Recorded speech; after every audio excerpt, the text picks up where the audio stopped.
Main AC से connect करता हूँ इसको। तो मैं इधर से मैं आपको, ये हमारा मेन एसी का पावर कोड, इसको मैं कनेक्ट करता हूँ। पहले 220 वोल्ट सप्लाई इसको इनपुट देता हूँ।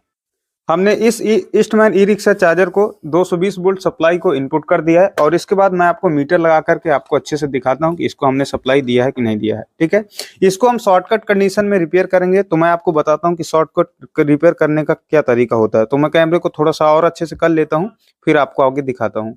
हमने कैमरे को अच्छे से सेट कर लिया है। मैं क्या करता हूँ, इस मीटर को इधर से ऑन करता हूँ और इसको 1000 वोल्ट डीसी में सेट कर लेता हूँ। सबसे पहले हमें मेन एसी जो मेन फिल्टर होता है, मेन फिल्टर में हमें डीसी वोल्टेज चेक करना है 250 से 350 वोल्टेज। तो हमें किस तरह से चेक करना मैं आपको बताता हूँ। इसको उल्टा करता हूँ और इसके बाद हम इसका जो है सप्लाई टेस्ट करते हैं मेन फिल्टर में। ठीक है, तो मेन फिल्टर का हमारा दो पॉइंट ये है।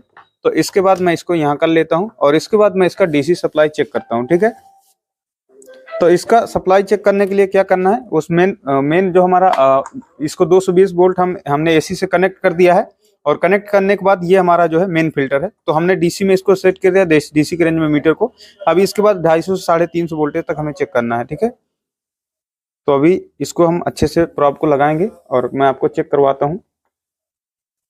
इसको हमने प्रॉब को अच्छे से लगा दिया और मैं आपको दिखाता हूं। तो ये देख पा रहे 230 वोल्ट के आसपास इसमें वोल्टेज आ गया है। इसका मतलब ये होता है कि जो हमारा डीसी सेक्शन है वो हमारा ओके है, मतलब एसी सप्लाई हमारा इनपुट हुआ और डीसी को आउटपुट करने के बाद मेन फिल्टर में जो हमारा वोल्टेज है, इंपॉर्टेंट वोल्टेज, वो हमने चेक कर लिया। तो इसका मतलब ये हुआ हमारा जो पीछे का सेक्शन है एसी सेक्शन डीसी तक बनने का, वो हमारा सही हो गया।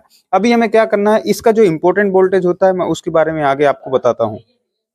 उसके लिए क्या करता हूं, मैं इस चार्जर को एक बार सही डायरेक्शन में रखता हूं और इसके बाद मैं इसमें बैटरी का जो हमारा 48 वोल्ट है मैं इसको इनपुट करता हूं।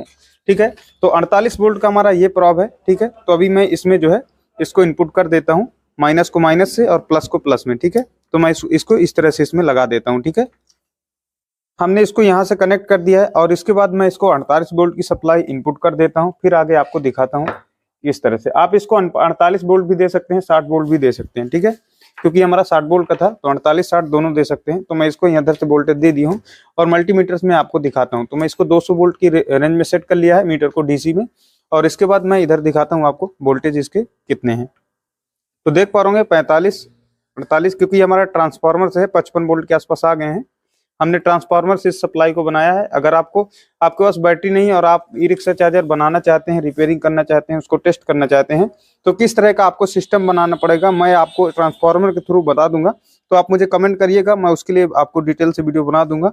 तो आपको टेस्टिंग बन जाएगी आपकी आसानी से। ठीक है, और आपको बैटरी भी नहीं लेनी पड़ेगी।